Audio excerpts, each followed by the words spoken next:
সহযোগিতায় তারা এই জায়গা দখল করেছে। আমরা শুধু ইসরায়েলের কথা বলবো তা নয়, আমাদেরকে পুরো পশ্চিমা বিশ্বের এই যে কুফরি, এই শিরক এবং জুলুম এর বিরুদ্ধে কথা বলতে হবে। শুধুমাত্র ইসরায়েলের বিরুদ্ধে আমাদের যুদ্ধ নয়, বরং প্রত্যেক জালেম সম্প্রদায়ের বিরুদ্ধে আমাদের যুদ্ধ। এবং এই বাইতুল মুকাদ্দাস জয় করার পর বিগত 100 বছরে তারা দফায় দফায় কতগুলো যুদ্ধ করেছে মুসলিমদের সাথে, কতগুলো ভাইকে শহীদ করেছে, কতগুলো বোনকে ধর্ষণ করেছে, কতগুলো বাচ্চাকে তারা হত্যা করেছে, এটা কারোরই অজানা নয়। তবুও কেন জানি আমরা মুখে গুলি পেটে বসে আছি, কেন জানি আমরা আমাদের ভাইদেরকে সেখানে মরতে ছেড়ে দিয়েছি। চারপাশে 22টার মতো রাষ্ট্র আছে, কেউ এক পা এগিয়ে আসে না। আমাদের ভাইরা রক্তাক্ত হলে তারা ত্রাণ ঘটাতে চায়, আপনি রক্তের বদলে রক্ত কেন ছড়ান না? বাইতুল মুকাদ্দাস বিজয় করার জন্য সশস্ত্র জিহাদ ফি সাবিলিল্লাহ ছাড়া আমাদের সামনে কোনো রাস্তা খোলা নাই। এই বিষয়টা হজম করতে হলে আমাদেরকে শুধুমাত্র ইসরায়েলের বিরুদ্ধাচরণ করলেই হবে না, বরং ইসরায়েলের সাথে যারাই তাকে সহযোগিতা করেছে সামরিকভাবে, অর্থনৈতিকভাবে, ব্যাংকিং সিস্টেম দিয়ে, ফাইন্যান্স দিয়ে, অস্ত্র দিয়ে, মিডিয়া দিয়ে, প্রযুক্তি দিয়ে, সেই প্রত্যেক সভ্যতার বিরুদ্ধে আমাদেরকে দাঁড়াতে হবে, সেই প্রত্যেক জনগোষ্ঠীর বিরুদ্ধে আমাদেরকে দাঁড়াতে হবে। এবং আমরা জানি এই সাপের মাথায় আমেরিকা। আপনারা কি সংবাদ প্রচার করতে পারবেন এই সাপের মাথায় আমেরিকা? আপনারা নিজেরা অনেস্টলি বলেন, ইসরায়েলকে বোম দিয়েছে কারা? অস্ত্র দিয়েছে কারা? জনবল দিয়েছে কারা? ধর্ষণের লাইসেন্স দিয়েছে কারা? জেরুজালেমকে স্বীকৃতি দিয়েছে কারা? কারা অটোম্যানদেরকে ডিফিটের সময় ইসরায়েলের পাশে ছিল? কারা আরব ইসরায়েল যুদ্ধের সময় ইসরায়েলের পাশে ছিল? কারা দফায় দফায় ইসরায়েলকে সামরিক সহযোগিতা দিয়েছে? এর পাশাপাশি কারা পেট্রোডলার চুক্তির মধ্য দিয়ে ইসরায়েলকে আজকে শক্তিশালী করেছে? অতএব এই সাপের মাথায় আঘাত করতে হবে। আমরা বলছি, আমরা পদচারণা করলে ইসরায়েল ভেসে যাবে, কিন্তু আল্লাহর কসম আমরা এখন পর্যন্ত বাংলায় এতটা শক্তিশালী হতে পারি নাই যে আপনি এখন আমেরিকার কনসুলেটের সামনে গিয়ে বিক্ষোভ করবেন। আমরা যদি এই বিষয়গুলো কথা বলি, আমাদেরকে চাপ প্রয়োগ করা হচ্ছে, আমাদেরকে বলা হচ্ছে আমেরিকা বিরোধী কথা বলবেন না। মানে আপনি ইসরায়েল বিরোধী কথা বলছেন, কালিমার পতাকাকে সরাই দিচ্ছেন, আবার আপনি এদিকে আমেরিকার দাসত্ব করছেন, তার সাথে বন্ধুত্ব করছেন। এই ভনিতা দিয়ে, এই মুনাফিক আচরণ দিয়ে বাইতুল মুকাদ্দাস জয় করা হবে। আপনারা পরিপূর্ণরূপে সত্যের পক্ষে আসেন। যারা আমাদের শত্রু তাদের বন্ধু কখন আমার বন্ধু হতে পারে না। যারা আমার স্পষ্ট শত্রু তার বন্ধু কখন আমার বন্ধু হতে পারে না।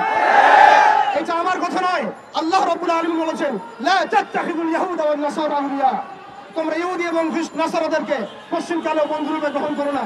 বা'দুহুম আউলিয়া বা'দ, এরা একে অপরের বন্ধু। এটা আমার কথা না, আল্লাহ পাকের কথা। আপনি কি আল্লাহর কথাকে ডিনাই করবেন?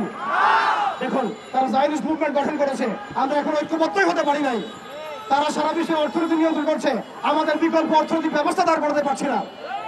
তারা ইউনাইটেড নেশনস ফর্ম করেছে, যেটা একটা ফেইলিয়ার অর্গানাইজেশন। এর বিপক্ষে আমাদের মুসলিমদের একটা ঐক্যবদ্ধ প্ল্যাটফর্ম আমরা দাঁড় করাতে পারি নাই। তারা IMF গঠন করেছে, ওয়ার্ল্ড ব্যাংক গঠন করেছে, এগুলো দিয়ে তারা তহবিল দিয়ে ইসরায়েলকে সহযোগিতা করছে। আমরা বিকল্প রাষ্ট্র এবং বিকল্প অর্থ ব্যবস্থা এখন পর্যন্ত কায়েম করতে পারছি না। তারা মিডিয়া কায়েম করেছে, যে মিডিয়াগুলো দিয়ে তারা স্বাধীনতাকামীদেরকে সন্ত্রাসী বলে চিহ্নিত করেছে, আমরা আমাদের মিডিয়া প্রতিষ্ঠিত করতে পারছি না। তারা ফাইন্যান্স দিয়ে সারা বিশ্বকে নিয়ন্ত্রণ করছে। এক ভাই বলে গেলেন, এই মিডিয়া প্রযুক্তিগুলো দিয়ে তারা ওয়ার্ল্ডকে নিয়ন্ত্রণ করছে, আমরা বিকল্প জায়গাগুলোতে আসতে পারি নাই। জিহাদ শুধু আবেগের নাম নয়, আমাদেরকে রাজনৈতিক জিহাদও যেমন করতে হবে, অর্থনৈতিক জিহাদও যেমন করতে হবে, সামাজিক জিহাদও যেমন করতে হবে, আদর্শিক জিহাদও যেমন করতে হবে। আমাদেরকে যেমন সামরিকভাবে শক্তিশালী হতে হবে, তেমনি আমাদেরকে জামাবদ্ধ হতে হবে। যতক্ষণ পর্যন্ত আমরা বাংলার জমিনে একটা শরিয়া এবং ঈমান রাষ্ট্র কায়েম করতে পারছি না, ততক্ষণ পর্যন্ত আমরা আন্তর্জাতিক মহলে ওদেরকে চাপে রাখতে পারবো না।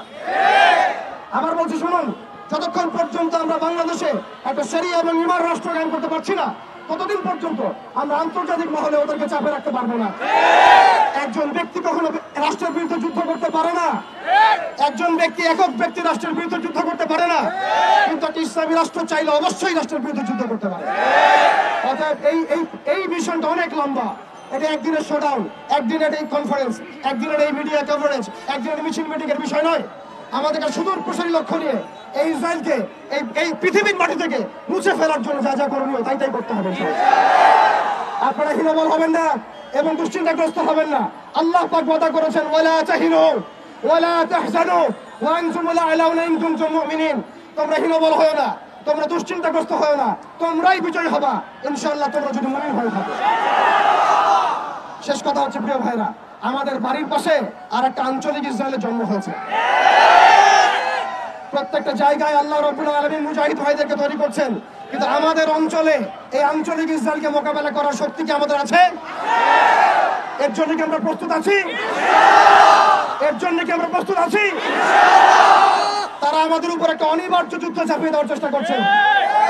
পুরো বৈশ্বিক সভ্যতা মিলে, জালেম সভ্যতা মিলে আমাদের উপর একটা অনিবার্য যুদ্ধ চাপিয়ে দেওয়ার চেষ্টা করছে। আপনি যতই সুশীল সাথে চেষ্টা করেন, যতই ভালো মানুষ সাথে চেষ্টা করেন, যত ইনিয়ে বিনিয়ে এড়িয়ে যাওয়ার চেষ্টা করেন, আপনি অনিবার্য কনফ্লিক্ট এড়াতে পারবেন না। অতএব প্রিয় ভাইরা, তাওহীদি জনতা, আমাদেরকে প্রস্তুতি গ্রহণ করতে হবে। এই প্রস্তুতি শুধু আবেগের নাম নয়, আমাদেরকে বুদ্ধিদীপ্ত প্রজন্ম তৈরি করতে হবে। আমাদেরকে ইমানের শিক্ষায় শিক্ষিত হতে হবে, আমল ঠিক করে ফেলতে হবে, আখলাক ঠিক করে ফেলতে হবে, আকীদা ঠিক করে ফেলতে হবে। মনে রাখবেন, বিভ্রান্ত আকীদার মানুষের দ্বারা বিষয় লাভ করা সম্ভব নয়। সাময়িক একটা ভাইব ক্রিয়েট করা সম্ভব, কিন্তু প্রকৃত বিষয় অর্জন করা সম্ভব নয়। আমাদের ঐক্যবদ্ধ হতে হবে, হালালে থাকতে হবে, আমাদেরকে জাতিগত ঐক্য তৈরি করতে হবে। বাংলার জমিনে যে মুসলিম ভাইরা কাজ করছেন, সবার সাথে ঐক্যবদ্ধ হবে আমরা আমাদের